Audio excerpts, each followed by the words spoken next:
Queremos já começar esse programa apresentando aqui o nosso convidado com a gente no programa de hoje, Pastor Joaquim de Andrade, um dos principais apologistas do Brasil. Bem-vindo, Pastor Joaquim, muito bom te receber. Bom dia, César, bom dia você aí, ouvinte do programa. Mostra o texto, é uma alegria para mim estar aqui novamente neste programa.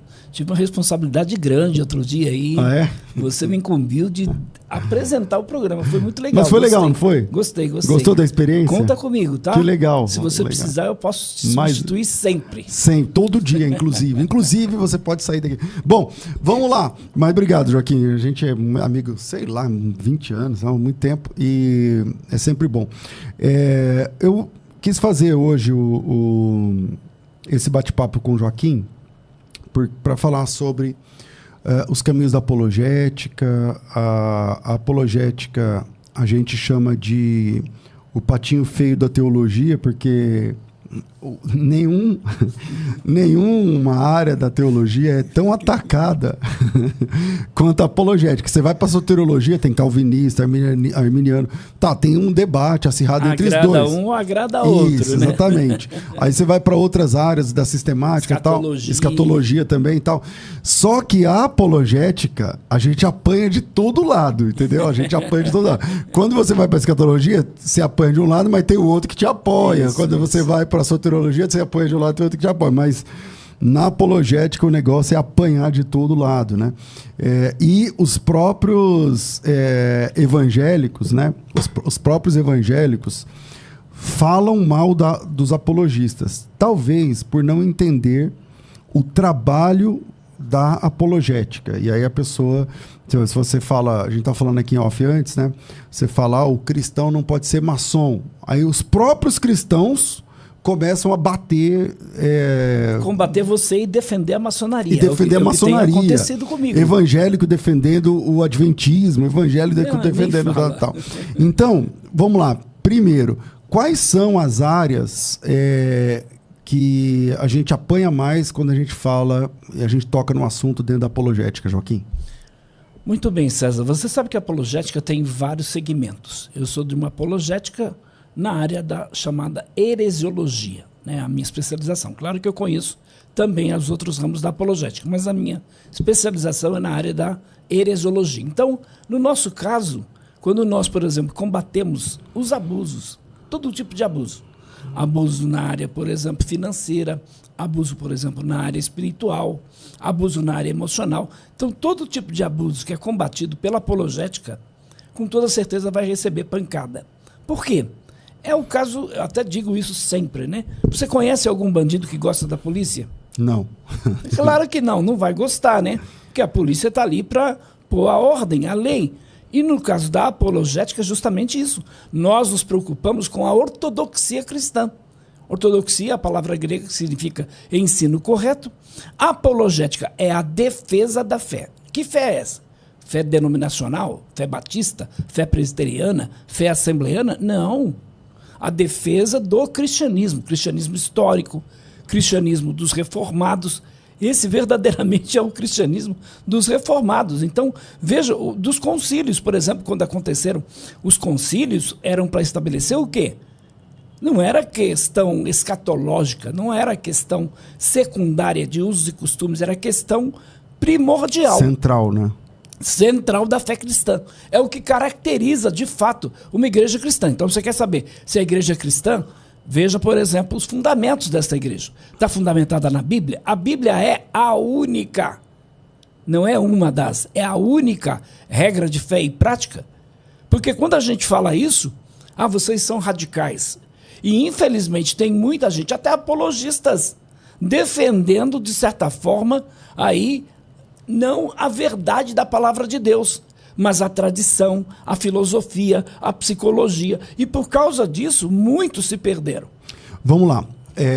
Quando a gente entra na apologética, você definiu bem, a apologética é muito ampla, então tem várias áreas, né? Uma área que cresceu muito nos últimos 10 anos, um pouco mais, mas nos últimos 10 anos deu uma esticada maior, foi a apologética científica.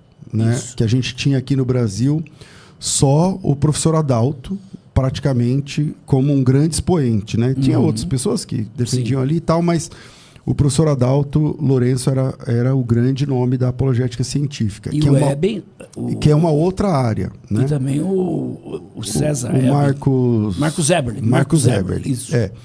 O Eberlin é filho, né? Do Adalto. Do Adalto. Porque aí o Adalto vem primeiro, aí depois vem o Marcos, que é um querido. O Marcos Eberlin vem depois, né? Justamente nesses últimos 10 anos que eu tô te falando.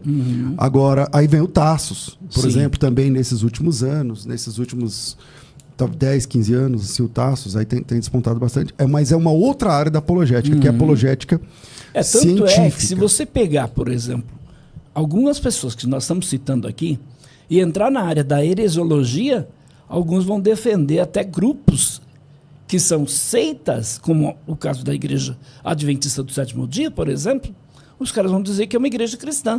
Porque eles são apologistas de outra área, porque ele entende de ciência, ele não entende de heresiologia.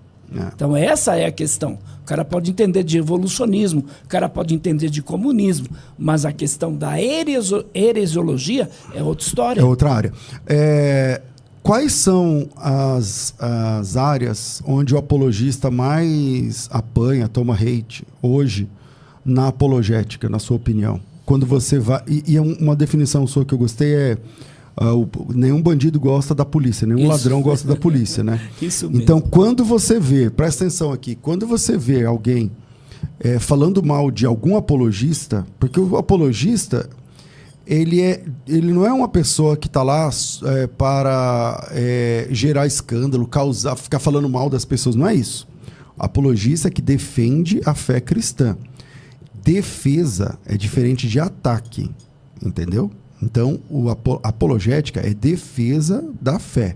Não é sair xingando as pessoas. É defesa da fé. Mas quando você vê alguém atacando um apologista, fica esperto com esse alguém. Porque é aquilo que o Joaquim falou, né? Nenhum ladrão, nenhum bandido vai defender a polícia. Quais são as áreas que a gente, quando a gente atua como apologista, que a gente toma mais hate, mais comentários maldosos e tal, na vida de apologista, Joaquim? Se tratando da igreja evangélica, o apologista toma mais pancada quando ele combate, por exemplo, teologias como teologia da prosperidade, confissão positiva, quebra de maldição hereditária, abusos, né, na área da batalha espiritual. Então, estas áreas que estão aí, infelizmente, principalmente nas chamadas igrejas neopentecostais, então, neste caso, o apologista que vai combater esses erros pode se preparar para tomar muita pancada, muita pancada mesmo. Joaquim, quando que começa no Brasil essa onda de exagero na questão financeira, na questão da batalha espiritual, né? Essas coisas que você disse aí agora. Desde quando aqui no Brasil, que isso começa e que cresce? Não é novo, né? Não é novo, mas que tem assim o seu auge no final praticamente dos anos 80. Praticamente no final dos anos 80, surgem, então, muitas igrejas neopentecostais trazendo aí teologias como da confissão positiva, da prosperidade, da quebra da maldição e outros ensinamentos totalmente contrários àquilo que a igreja cristã sempre acreditou. Quem que defende, da onde que surge a confissão positiva? Então, a confissão positiva surge de Kenneth Hagin. Kenneth Hagin é praticamente o pai da confissão positiva e da teologia da prosperidade. Agora, antes de Kenneth Hagin, nós temos outras figuras, como, por exemplo, um grande evangelista norte-americano chamado Esek William Kenyon. Só que esse camarada, ao mesmo tempo que ele se considerava cristão, evangélico, ele estava envolvido com a ciência cristã, que era uma seita. É uma seita, né, que não tem muita expressão hoje, mas é uma seita norte-americana. E aí, influenciado por Esek William Kenyon, Kenneth Hagin começa a propagar isso, e aí no Brasil vem a Igreja Internacional da Graça, onde a editora da Graça começa a publicar os livros do Kenneth Hagin. Começa a traduzir e trazer para cá os livros do Kenneth Hagin. Então, os livros do Kenneth Hagin chegaram no Brasil não por intermédio dessas igrejas aí hoje que nós temos, vem por intermédio da Igreja Internacional da Graça. né? Você sabe que o R. Soares saiu da Igreja Universal. Aliás, ele e o Edir Macedo fundaram a Igreja Universal. Aí houve um problema entre eles, são até parentes, né? Houve um problema entre eles, e aí o bispo Romildo Soares, o bispo Soares lá, R. Soares, o missionário, ele então funda a Igreja Internacional da Graça. Fundando a Igreja Internacional da Graça, ele tem a influência da literatura do Kenneth Hagin. Aí ele começa a traduzir e é espalhada essa literatura para o Brasil. Mas então, tem não outros só expoentes, ele, né? tem o T.L. Osborne. Isso, tem T.L. Osborne também. Tive o privilégio de estar com ele aqui no Brasil. Ele acho que veio só uma vez no Brasil.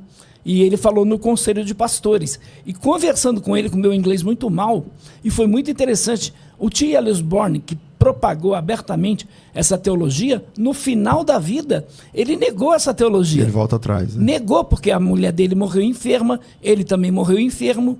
Então, para essa teologia, não existe doença, a doença não vem de Deus, é do diabo. Você tem que declarar, se você não for curado, falta de fé.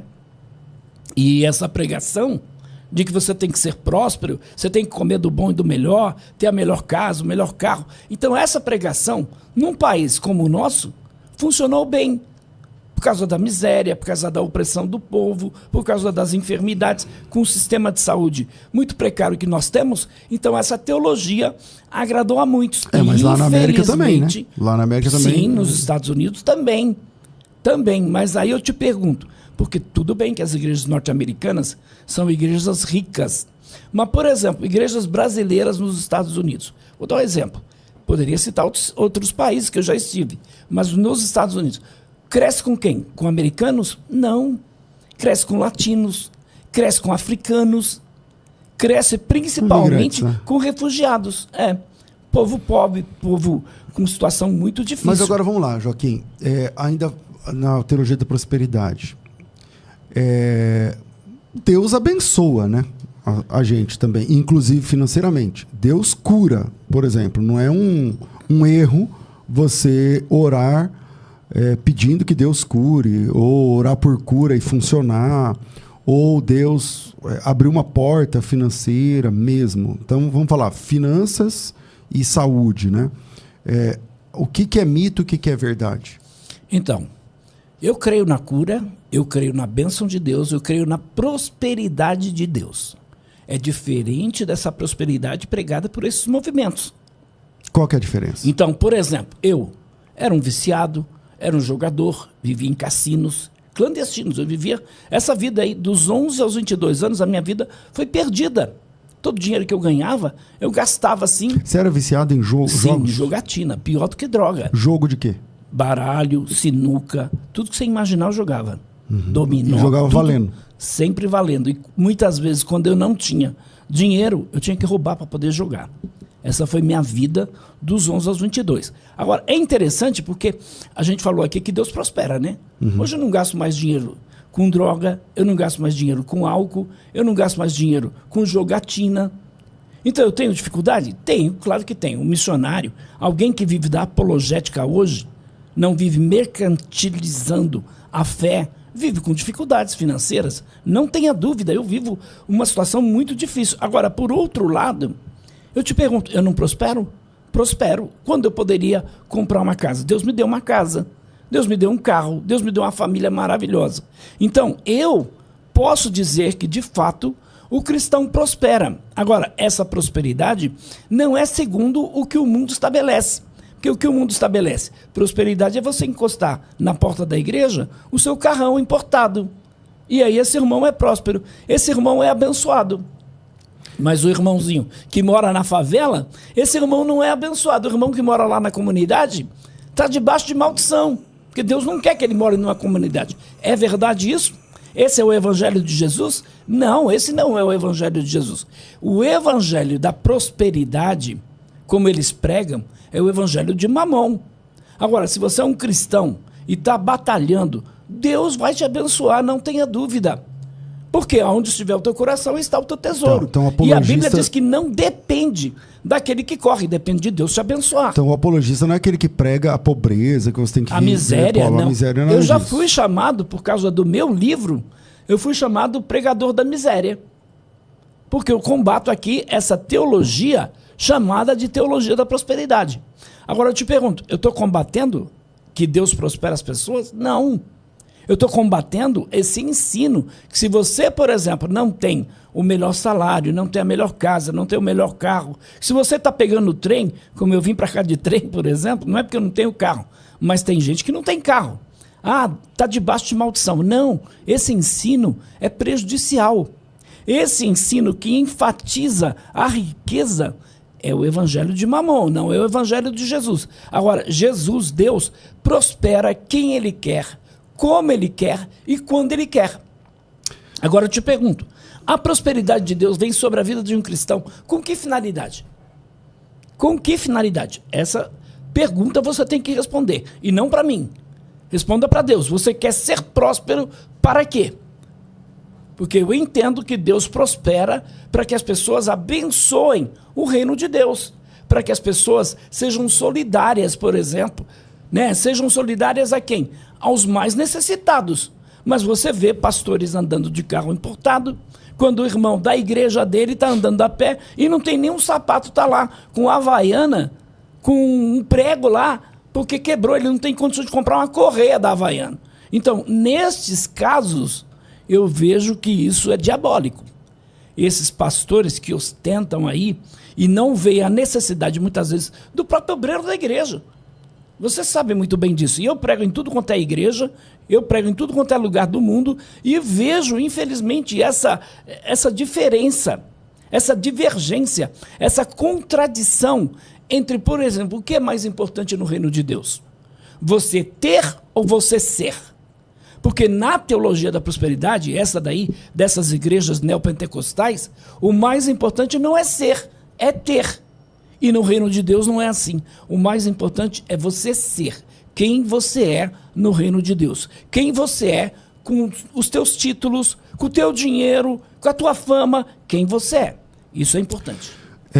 Bom, eu vou abrir aqui para perguntas. Você pode mandar o seu áudio direto para cá. O WhatsApp é 974174129, é 011 aqui em São Paulo.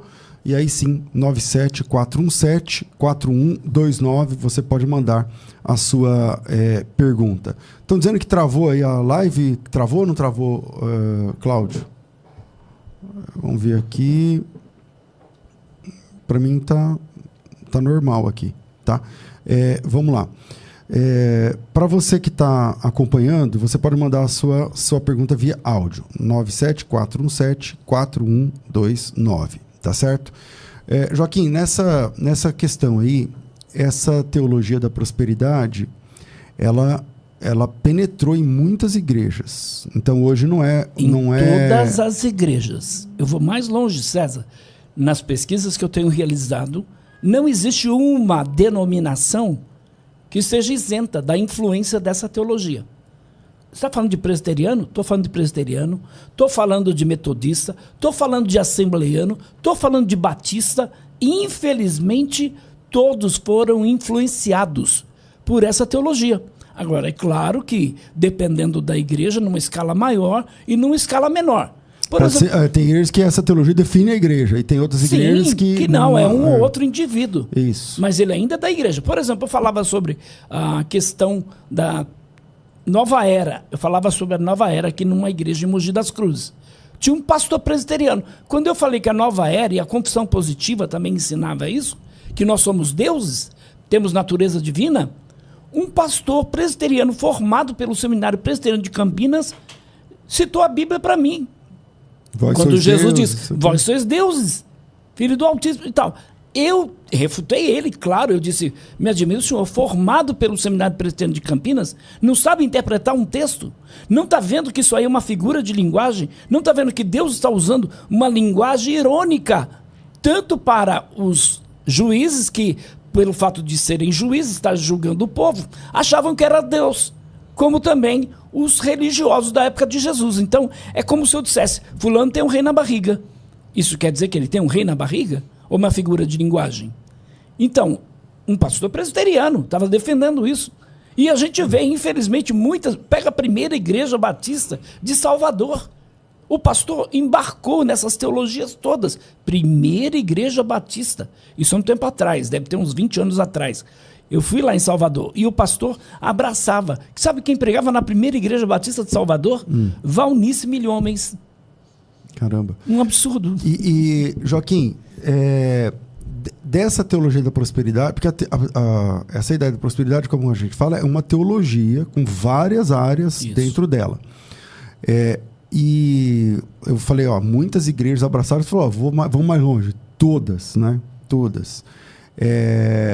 Uma igreja que entra essa teologia, mas em menos quantidade, quais são as heresias básicas ali? O que o pessoal fala que tem que detectar e falar, opa, isso aí é a teologia da prosperidade? Vamos deixar bem claro, pastor César, eu tenho uma divergência aqui com o Supremo Concílio da Igreja Presbiteriana do Brasil.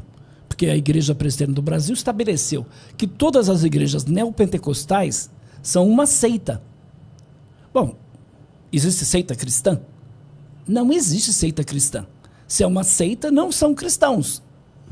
Veja, uma posição muito complicada, porque a Igreja Presbiteriana do Brasil demorou séculos para se posicionar com relação à maçonaria. E mesmo assim, a posição hoje da Igreja Presbiteriana do Brasil por exemplo... Esse posicionamento contra a maçonaria é super recente, inclusive. Isso, bem recente. Mas veja o posicionamento. Se você é pastor maçom, beleza, fica aí.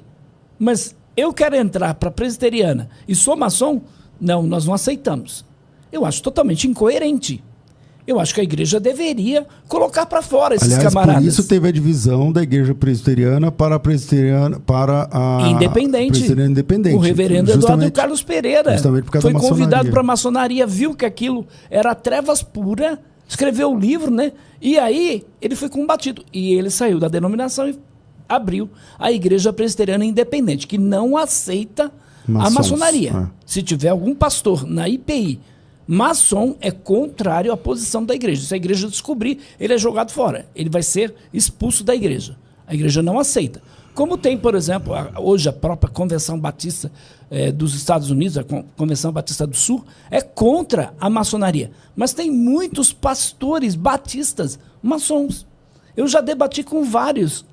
Eu tive aqui, por exemplo, em Rio de Ramos, debatendo lá na universidade ali de Metodista.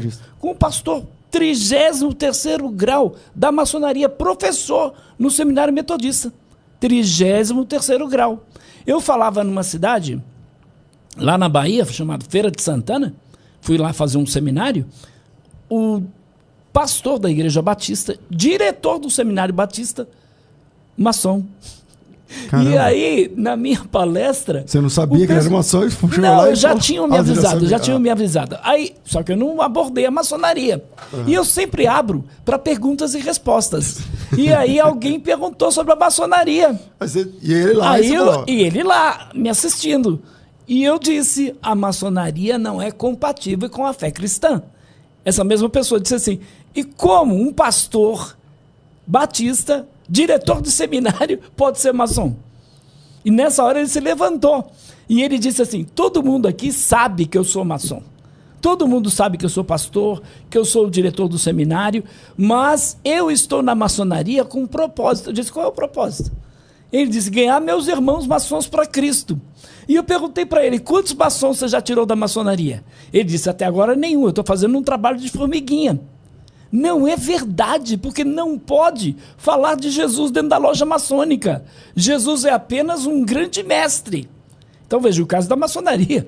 Jesus é apenas um grande mestre. Joaquim, já que você tocou nesse assunto, para quem está, sei lá, pensando, ou é maçom, está ouvindo a gente, fazer aqui a pergunta de leigo, né? Por que a maçonaria é incompatível com a fé cristã? Porque tem um outro Deus.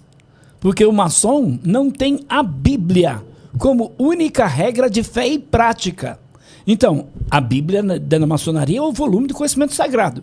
Mas dependendo do lugar onde a maçonaria está, pode ser o Alcorão, pode ser o livro de Mórmon, pode ser o Tripitaka, pode ser o Bhagavad Gita, pode ser qualquer livro das grandes religiões que predominam naquele lugar. Tudo pode, tal. Então, a Bíblia é apenas uma ilustração da vontade de Deus. Não é a vontade de Deus. Não é a única regra de fé e prática. Estamos falando da Bíblia. Só por aí já podemos afirmar que um cristão não pode ser maçom. Porque o cristão tem que considerar a Bíblia como única regra de fé e prática. Cristão... E o Deus deles é outro, você falou. Isso, aí vem o Deus. Quem é o Deus da maçonaria? Ele vai passar alguns graus ali para descobrir que Gadu, porque eles conhecem Deus como Gadu, né, o grande arquiteto do universo. Quando você ouvir um irmão na tua igreja orar desta forma, grande arquiteto do universo, pode ter certeza que ele é maçom, porque o Deus da maçonaria é o Gadu. E quem é o Gadu? Ele vai passar graus até chegar no 18º grau para descobrir que Gadu tem um nome. Qual é o nome de Gadu? Jabulon. Quem é Jabulon? Jabulon é uma mistura de deuses.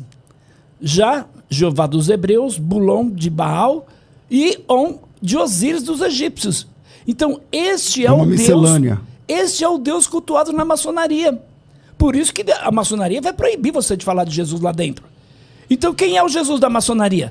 É apenas mais um fundador de religião, como foi Buda, como foi Maomé, como foi qualquer um outro.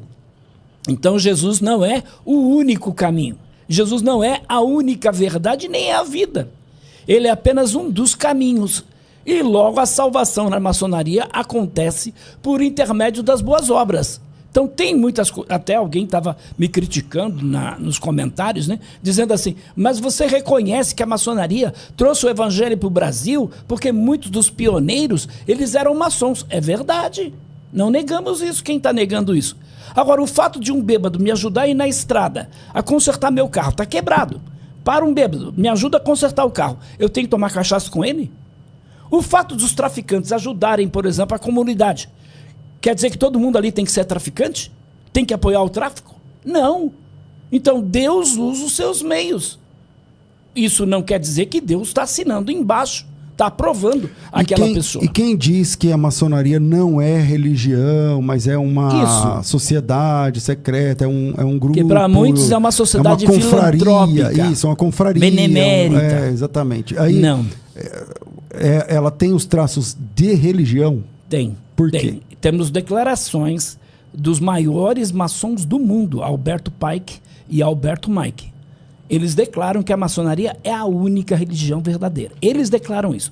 Agora, quando a maçonaria diz assim, não somos uma religião, somos uma sociedade filantrópica, benemérita, cultural, etc. A verdade é que um ateu não pode ser maçom. Por que um ateu não pode ser maçom? Ele tem que crer num ser supremo. Eu recebi a proposta para ser membro da maçonaria. Eu também. Eu vi o formulário lá, requisito número 1, crer num ser supremo. Aí a maçonaria vem, estabelece não só você crer no ser supremo, mas, por outro lado, tem um volume do conhecimento sagrado. Por outro lado, tem os juramentos. Por outro lado, ela não é uma religião, mas tem lá todos os requisitos de uma religião. Aliás, a proposta da maçonaria é aperfeiçoamento moral, intelectual e espiritual. Esses são os 3 propósitos da maçonaria. Se ela tem o propósito do aperfeiçoamento espiritual, de quem é esse papel? Se ela está preocupada com a espiritualidade do indivíduo, isso não é o papel da religião? Então a maçonaria é uma religião, sim. Mesmo que eles digam que não. Mesmo que eles digam que não, e podemos provar. Se você quiser prova, entre em contato comigo depois, eu tenho todas essas provas. E é interessante porque eu estou fundamentado nas monografias da maçonaria. Não é nos livros que vende aí nas livrarias, como Saraiva, Siciliano. Não, também eu não estou baseado em revistas, em testemunhos de ex-maçons. Eu até conheço muitos ex-maçons. Eu estou fundamentado nas monografias da maçonaria. Aí alguém me disse, mas só é válido do 1º até o 3º. Não, eu tenho até o 33º grau. Eu tenho essas monografias. Então, se você quiser prova, entre em contato comigo. Um cristão não pode ser maçom em hipótese alguma. Por quê? Porque é um outro Deus, é uma outra fé, é um outro Jesus. Então você compromete a fé cristã pertencendo à maçonaria. Você está vinculado a uma sociedade secreta ocultista, porque a maçonaria trabalha com cabala, numerologia, astrologia. Como é que um cristão vai se envolver com isso? A Bíblia é muito clara. Amós diz lá, andarão 2 juntos se não estiverem de acordo. Que comunhão há entre Cristo e Belial? Nenhuma. Para mim, o cristão não pode ser maçom porque ele não pode participar do rito de entrada. Porque no rito de entrada você faz um juramento e no juramento você diz que você está indo das trevas para a luz. Isso. Então, para você entrar na maçonaria, o primeiro passo, né, você vai como convidado, aí depois quando você vai realmente dar um passo, fazer a iniciação. Fazer a inserção, você tem que fazer lá o juramento e tal, é todo caricato, que eu não vou entrar nesse mérito, mas especialmente o que o aluno lá, não é aluno, aprendiz, o que o aprendiz tem que dizer. O neófito, imagina, ele tem que pastor dizer, chamado de neófito, ele tem que dizer que ao entrar na maçonaria, ele está vindo das trevas, e a maçonaria é a luz. Ele vai bater na porta. Isso. Vão perguntar quem é, de onde vem, o que ele quer. Ele quer luz. Aí ele é introduzido na sala, onde já estão os maçons lá. E aí tiram as suas vendas e gritam: Fiat Lux, haja luz. E agora ele tem a luz, que é a luz da maçonaria. Então, quer dizer, para alguém que anda com Jesus, que é a luz, né? Então, dizer que está nas trevas, para mim, naquele momento, a pessoa acabou de negar o Senhor Jesus. Então, não, naquele momento ele está em trevas e vai continuar em trevas, se ele não abandonar a maçonaria. Um cristão não pode ser maçom. E, infelizmente, muita gente se vale desse argumento. Mas veja os benefícios, veja fulano, ciclano, as suas obras. Por favor, o critério para a salvação não são obras. O seguinte, a maçonaria tem a questão do anonimato. Alcoólicos Anônimos também. Qual é a posição dos protestantes sobre essa irmandade, os Alcoólicos Anônimos? Então é igual? Não tem nada a ver. É o caso do Rotary, é o caso do Lions Club. Essas entidades, como o Rotary e o Lions, por exemplo, a maioria dos membros são maçons. Mas não quer dizer que o Rotary e o Lions é uma religião. É uma religião. Não, é diferente. É diferente. Então é o caso dos Alcoólicos Anônimos. Faz um excelente trabalho. Mas não é uma religião. Tem as suas regras, tem lá as suas leis estabelecidas. Mas não é uma religião. Por exemplo, nenhum alcoólico anônimo, nenhum órgão dos Alcoólicos Anônimos exige, por exemplo, que você crê em Deus. Não tem isso. Não tem essa regrinha lá. Então vamos lá. Eu dei aqui o telefone, né, falando que você pode fazer a sua pergunta. Então vamos ver se chegou algum áudio pelo WhatsApp 011 São Paulo 97417 4129 97417 4129. Vou aproveitar aqui e pedir para você, se você não se inscreveu no nosso canal, se inscreve aí, é um toquezinho aí na tela, ou 2, você se inscreve no canal. E também pode compartilhar essa live com as demais, com os seus grupos aí e tal, para que outras pessoas também sejam alcançadas com o conhecimento que você tem aqui no canal, especialmente no podcast Mostra o Texto e no Crescendo na Fé, que acontecem todos os dias. Essa conversa aqui não vai acabar, mas amanhã não tem como continuar. Eu vou até perguntar para o Joaquim se na sexta-feira ele está livre, se você pode vir. Sexta-feira eu já tenho um compromisso. Já tem, então vamos ver se na semana que vem a gente marca então semana que vem eu posso. Segunda da semana que vem, pode ser? Creio que sim. Tá. Então, vamos ver, aí a gente continua esse papo aqui na próxima segunda-feira. Vamos lá, tem ouvinte? Solta. E aí, Cláudio?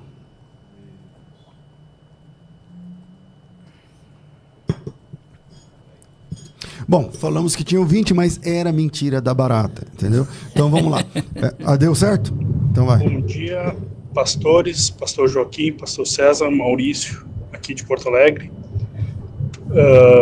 Congreguei anos nessas igrejas neopentecostais, as duas mais famosas citadas aí pelo pastor Joaquim.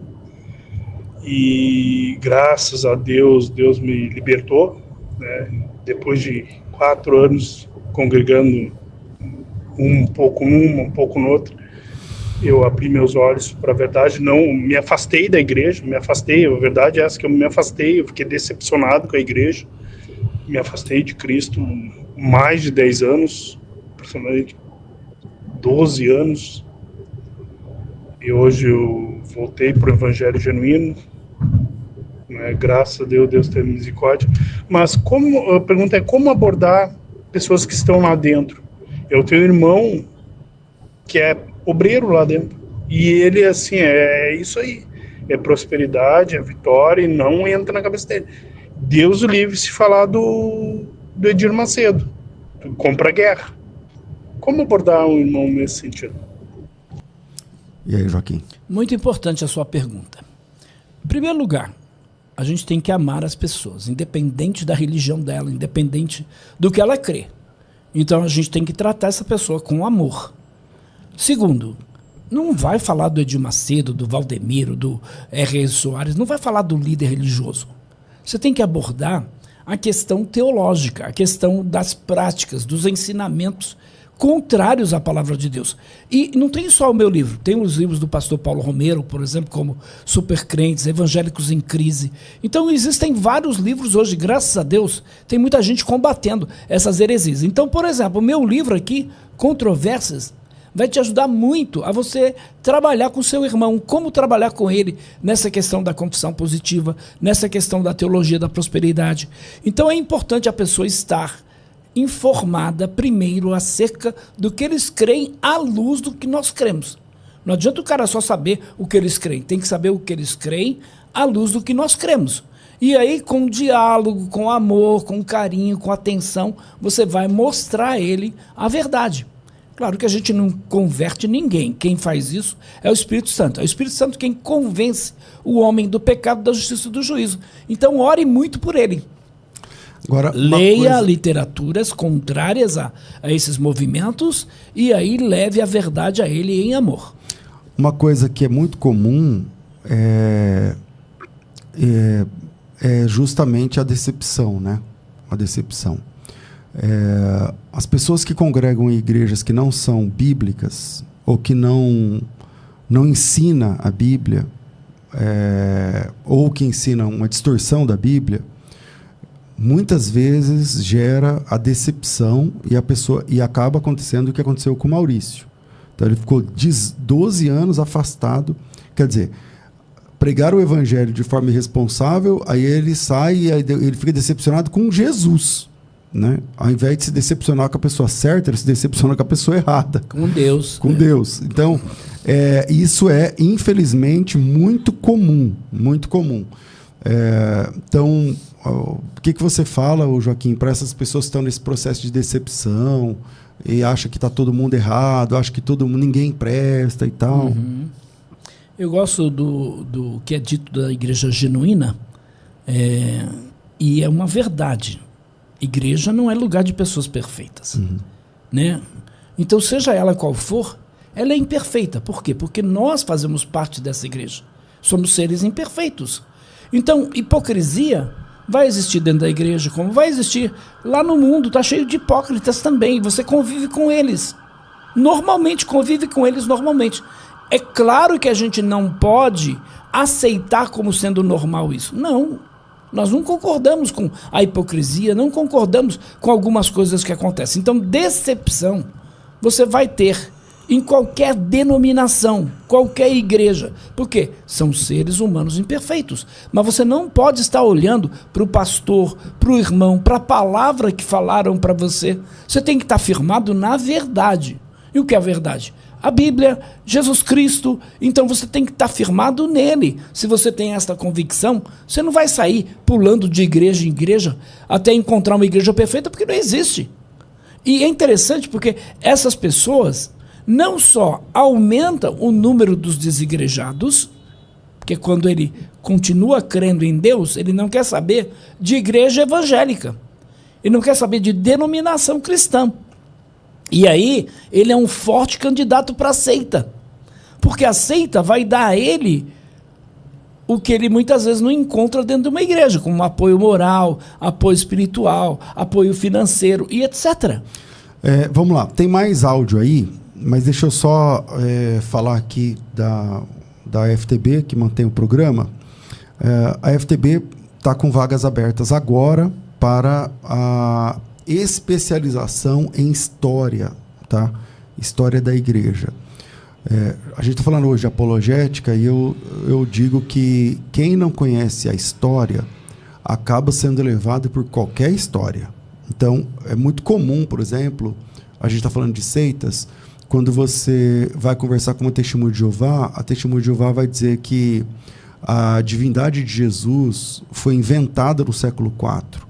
A Trindade foi inventada por Constantino, no Concílio de Nicéia. Esse tipo de conversinha E aí, como ele cita um fato histórico, porque realmente existiu Constantino, realmente existiu o Concílio de Nicéia, realmente aconteceu mesmo esse concílio. Mas aí você nunca ouviu falar, ou nunca estudou, só ouviu falar de longe e tal. E aí ele vai lá, mostra um papel para você que são produzido por eles mesmos. Deturpado. Né? Veja o caso da Testemunha de Jeová. Deve-se crer na Trindade.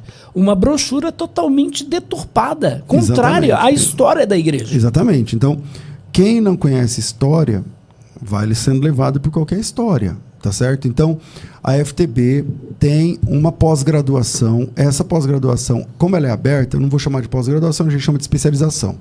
Mas no final, você tem no certificado o título de especialista em História da Igreja.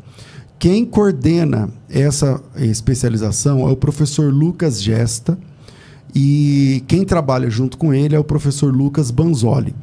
Estes dois irmãos, o Lucas Banzoli é um apologista da história da igreja, então vão trazer para você conhecimento profundo, tá certo? Sobre justamente história da igreja.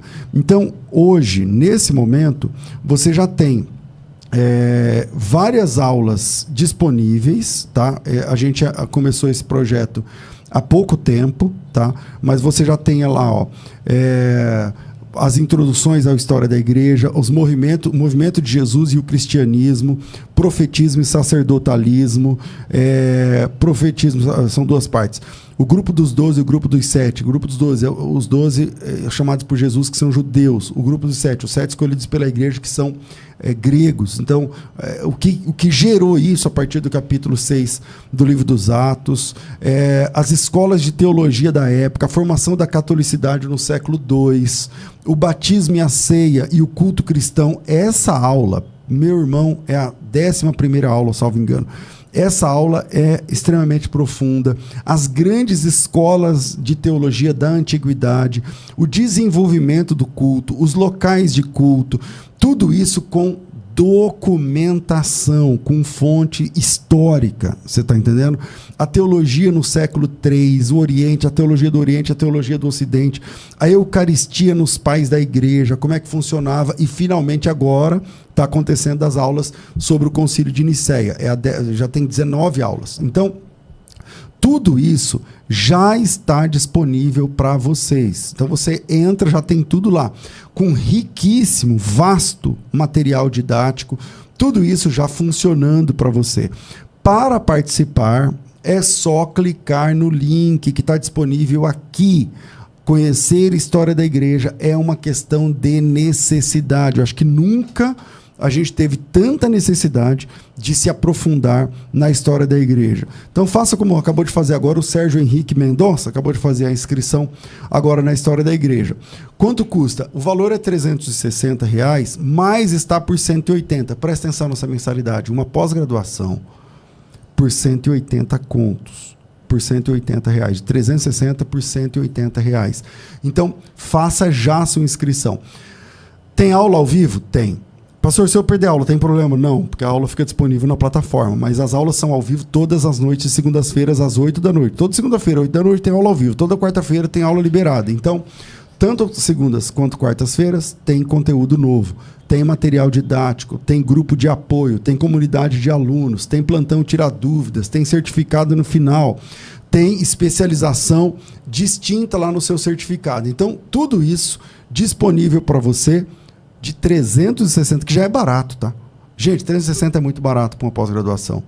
Faça uma pós-graduação. Quando você paga 360, parece piada, mas está pela metade, por R$180. Então, faça já a sua inscrição. Faça agora a inscrição no curso de pós-graduação da FTB sobre História da Igreja. Bom, voltando aqui com o pastor Joaquim de Andrade, vamos para o próximo ouvinte, a próxima pergunta áudio. Vamos lá, solta aí. Bom dia, a paz do Senhor. Meu nome é Patrícia e eu tenho uma dúvida. Eu sou evangélica da Assembleia de Deus de Madureira e trabalho em uma casa onde os donos, né, os meus patrões, eles são maçom. Será se isso de alguma forma implica na minha vida espiritual? Obrigada, viu? E aí, Joaquim? Não implica. Você pode trabalhar para o maçom, pode trabalhar para o satanista. Eu não recomendo você trabalhar para um satanista, né? A não ser que você queira evangelizar ele. Aí é outra história. Mas olha só, vai depender muito de como você encara aquele trabalho. A Bíblia diz que tudo que nós fizermos, temos que fazer como se fosse para Deus. Então, dê um testemunho cristão para ele. Eu não sei se ele é cristão, com toda certeza não. Se identifica como cristão, seja católico, seja evangélico, enfim, procura saber isso. Qual é a religião dele? Ele se identifica como maçom. Agora, por outro lado, você está sendo influenciada pelos ensinamentos da maçonaria por intermédio dele? Ou está aí sendo obrigada a praticar alguma coisa que seja contrária à sua fé? Então, se você analisou essas coisas e você simplesmente trabalha aí normalmente, fica tranquila. Agora, se você acreditar que o diabo vai te oprimir, o diabo vai trabalhar por trás disso e você vai ficar opresso. Então, não dê crédito ao diabo. Creia em Deus. Não creia nas mentiras de Satanás. Não, porque ele muitas vezes faz isso. Coloca na mente dela, por exemplo, de repente o marido bateu o carro. Tá vendo? É porque você trabalha para um maçom. Não creia nisso, porque qualquer pessoa pode bater um carro. Entende? Então você não tem que acreditar nessas mentiras que muitas vezes o diabo coloca. Trabalhe normalmente, dê um testemunho cristão, fale de Deus para essas pessoas e pronto. Vamos lá, Joaquim, o que você... Vamos ver, dar uma olhadinha aqui nos comentários. Lógico que vai ter gente batendo na gente. Deixa eu ver aqui, ó. Tem. Inclusive, deixa eu só esclarecer aqui. Eu estava vendo os comentários. As pessoas estão aqui argumentando, né, que o pastor, só a igreja do pastor Joaquim acerta. Eu falei isso? Eu não disse isso. Não, pelo contrário, você disse, você é batista. Você te falou agora de uma igreja batista, primeira igreja batista, não sei da onde. Do Rio de Janeiro. Que tinha... Não, no Rio? Não, lá na Bahia, sei lá. Ah, lá em Feira de Santana. Que abraçou a teologia da prosperidade, parece. Ah, de Salvador, primeira igreja batista de Salvador. Então 20 anos atrás, né? Não sei hoje como tá. A mesma denominação, né? Então, não tem essa história de que... Bom, mas nem a genuína, nem a genuína e nem a batista é uma igreja perfeita. É que assim, ó, essas pessoas não ouvem. Então, o hate em inglês é aquele que tem ódio. Né? Isso. É o ódio. Tem alguns aqui. O odiador, ele não ouve. Então não adianta. Então, se eu disser alguma coisa que ele não concorde, então ele vai atacar a minha moral, minha dignidade. Vai inventar, inclusive. Minha moral, minha dignidade, minha honra, minha família, minha fé. É assim, entendeu? Então, se prepare aí, porque quando a gente vai falar de apologética, automaticamente a gente vai começar a levar esses nomes aí. Então, tem aqui, ó, por exemplo, o Ivaldo Almeida. A hermenêutica do Joaquim e do César é a da serpente, né? Então, a gente está falando aqui, a gente tem que ler, é a Bíblia, a palavra de Deus, né? Tal. Aí o Ivaldo está dizendo que a gente aqui está trabalhando para Satanás e tal. Ivaldo, que Deus abençoe sua vida, sua família, sua mãe, seu pai, seus filhos, né? Sua saúde. Que Deus te abençoe em tudo. É assim que nós aprendemos com Jesus Cristo. Abençoar aqueles que perseguem. Não amaldiçoar. Não estou sendo... que Deus te abençoe mesmo, em todas as áreas. Mas é isso. Agora, vamos lá. Mais perguntas? Chegou? Aí, áudio. Se tiver, coloque. Senão eu vou trabalhar aqui outras questões.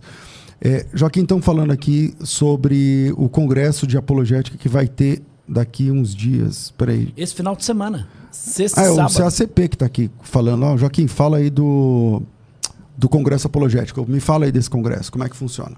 Muito bem. Sexta e sábado agora em Santos, na Rua Silva Jardim, 500 e alguma coisa, acontece o Congresso Apologético Natanael Rinaldi. Inclusive o César já foi preletor neste congresso. Lembra disso, César? Claro. Tá lá. Vamos trabalhar então nesse congresso a questão da doutrina cristã, né? A ortodoxia cristã. E aí começamos sexta-feira a partir das 19h30, a palestra Heresia do Batismo Infantil, meu querido amigo pastor João Flávio Martinez vai estar com essa tarefa aí. Depois da segunda palestra, a responsabilidade de criar filhos nos dias de hoje. Meu querido amigo pastor Alexandre Farias vai estar falando sobre isso. E aí no sábado, a partir das 17 horas, vai ter lá com meu querido amigo pastor Paulo Cristiano a palestra sobre as aparições de Fátima. E aí teremos a quarta palestra, Onde Estão os Mortos, com meu amigo pastor João Flávio Martinez. Depois, a quinta palestra vai ser sobre a teoria da evolução. O pastor Paulo Cristiano vai estar abordando isso. E aí a sexta palestra, o método apologético de Jesus e de Paulo. Será que o método apologético de Jesus e de Paulo é o mesmo que a gente está vendo hoje alguns apologistas fazerem? Tem aí o formulário com as palestras ou não? Não sei se eu tem. Eu mandei. Vamos ver se vai aparecer aí. Dou-lhe uma, dou-lhe duas. Vamos lá, vamos lá. Você que é de Santos e litoral paulista, não pode perder. A entrada é franca, vai acontecer ali na Igreja Evangélica da Paz, IEPAZ. Esta igreja foi fundada pelo nosso querido amigo, falecido pastor Natanael Rinaldi, que hoje é dirigida pelo pastor Natanael Rinaldi Filho. Um grande abraço para ele, um abraço para o João Flávio, pastor Edson Miranda e todos os irmãos aí da Baixada. Pastores da Baixada, por favor, envie a sua igreja. Não é você não, envie a sua igreja, você deve estar ali também. Vai ser muito importante esse seminário e vamos analisar tudo isso à luz das escrituras sagradas. 19º já, cara? 19º. Que legal. 19º. Maravilha, maravilha. Um abraço aí ao pessoal da organização. Eles antigamente me convidavam, agora não me convidam mais. Convidam. Vamos lá. Tem aqui o Leandro. Maçonaria, assim como o kardecismo, usa a caridade para abrandar suas condutas heréticas. É comum que seitas usem caridade para disfarçar suas doutrinas? Falando sobre isso, ontem faleceu o presidente mundial da LBV. Você já ouviu falar da LBV? Legião da Boa Vontade. Legião de quê? Isso é importante, porque eles estão ligando, dizendo criança carente também é gente. A LBV é um braço do espiritismo kardecista. Então, as crianças carentes que você, irmão, contribui aí para a LBV estão sendo ajudadas por intermédio da sua contribuição, estão sendo ensinadas no Evangelho segundo o Espiritismo, de Allan Kardec. Então, a LBV do José de Paiva Neto faleceu ontem. O presidente mundial da LBV. Agora, essa instituição é espírita kardecista. E o kardecismo é contrário ao cristianismo. Reencarnação, comunicação com os mortos e salvação pelas obras. Então, é uma característica das seitas essa questão da filantropia, essa questão da caridade. Para quê? Para que as pessoas sejam enganadas e olhem só o superficial. Mas quando ele entrar nos ensinamentos, eles vão enxergar, vão ver os absurdos que existem dentro desses grupos religiosos. Bom, vamos lá. O WhatsApp está liberado. Cadê o 974174129? Solta aí, por favor. Pastor César, tudo bem? Graça e paz. Não sei se... Recentemente, o pastor Gideu Tigueiros, presidente da Igreja Cristã Maranata, faleceu. E aí, uma loja maçônica do Espírito Santo fez uma postagem sobre ele, dizendo que ele seria recebido no Oriente Eterno, né? E aí eu gostaria de saber, foi uma igreja que eu saí, né? E aí eu gostaria de saber como a gente identifica se um pastor ele era maçom ou não. É muito difícil isso. Essa história, né? Porque o presidente da Maranata faleceu e aí a loja maçônica fez uma... Provavelmente fizeram a bateria fúnebre. Uma homenagem e tal. Eles requerem o corpo. Quando o indivíduo é membro da maçonaria, então a maçonaria vai requerer o corpo. Ou faz na loja maçônica, ou faz na própria igreja. Aí os maçons vão lá, como já aconteceu em muitas igrejas batistas, dos maçons fazerem a bateria fúnebre, que é para encomendar aquela alma à loja celestial. É um absurdo isso, né? A gente está falando de cristianismo, tem nada a ver com cristianismo. Maçonaria é paganismo. Maçonaria é ocultismo. Não tem nada a ver com o cristianismo. Então, é difícil identificar, respondendo a pergunta do nosso ouvinte, é difícil identificar porque o maçom não vai dizer que é maçom. Então, existem toques, existem sinais que ele muitas vezes dá. E aí, isso a gente gastaria muito tempo, pastor César, para explicar sobre esses toques, sobre esses sinais. Por exemplo, olha lá o cheque que ele assinou, o documento que ele assinou. Tem os 3 pontinhos? Se tiver os 3 pontinhos, normalmente ele é maçom. Se tiver 6 pontinhos, é maçom e Rosa Cruz. Pior ainda. Então, tem características próprias. A verdade é essa. A maçonaria, o maçom, não sai dizendo para todo mundo que ele é maçom. Agora, tem que analisar esse pastor mais detalhadamente. Não dá para a gente, assim, generalizar. Não dá para dizer, olha, esta aqui é a regra para você identificar. É difícil. Vamos lá. Joaquim, aí a Maranata também é considerada como seita? A Maranata não está fundamentada na Bíblia. E vamos deixar bem claro que a igreja cristã Maranata. Tem igreja evangélica Maranata, tem igreja missionária Maranata. Essas igrejas são evangélicas.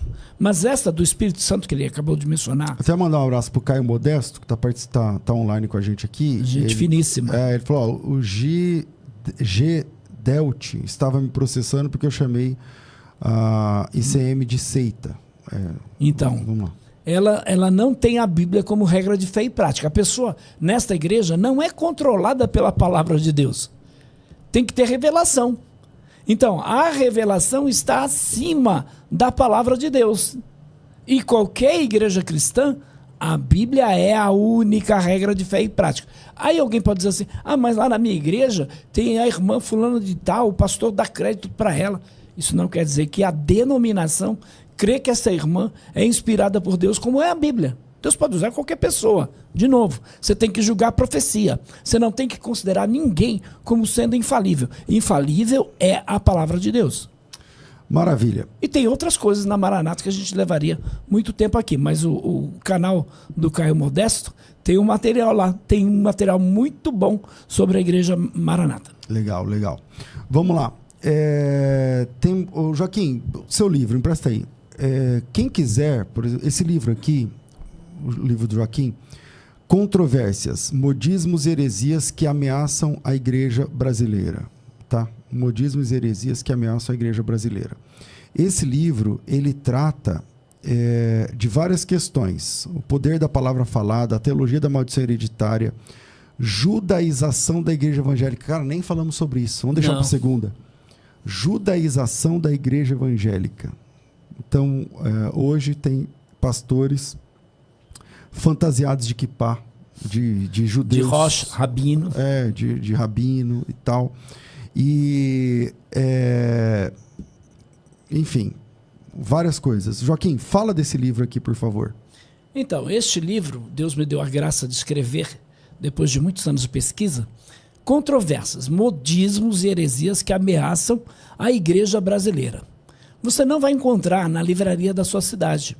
Você só vai encontrar por intermédio do meu WhatsApp. Eu vou pedir para o Cláudio colocar meu WhatsApp aí.